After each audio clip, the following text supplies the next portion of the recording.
16'sı noyabr 2025-ci il gəlmişik Eko Hiking qrupuna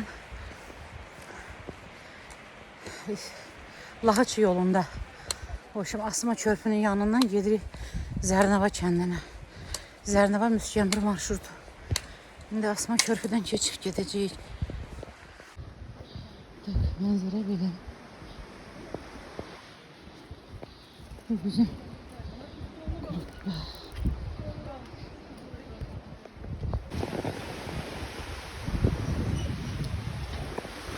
Bak, Asma Körpüdən gedirəm. Yandırım.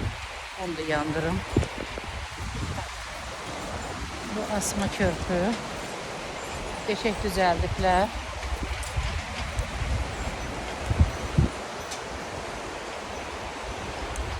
Yaman yırğalayıram adamı.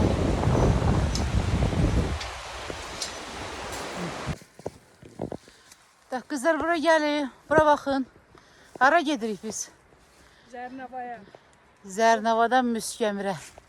Bura Zərnava gedir. Yoxsa Zərnavaya gedib çatıb sormuş. Zərnava sormuş yani. Bir dəfəli yol. Gelişi var demişim. Güzel. Ne fermatı? Qaydanda bu yolla ötmüyor. Yok. Qaydanda qonşu kənd var. Müskəmir kəndindən düşəcək bulağa. Orada bulaqdakı düz asfaltın yanındadır. Oradan Orası başlayalım. yaxınlaşaq. Buyurun.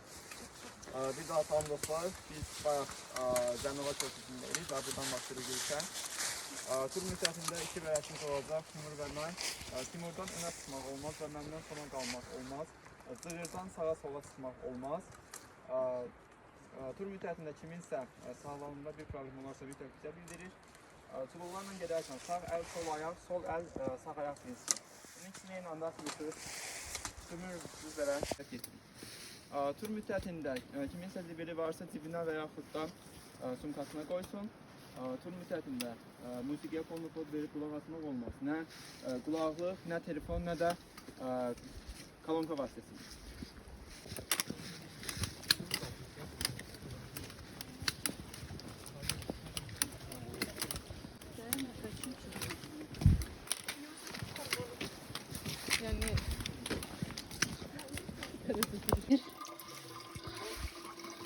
Zərnava kəndin yolunda böyle bir bulaq. Geçək düzəldiblər. Bu da maralın ağzından tökürəm su. Salam aleyküm. Salam, salam, qoqullar.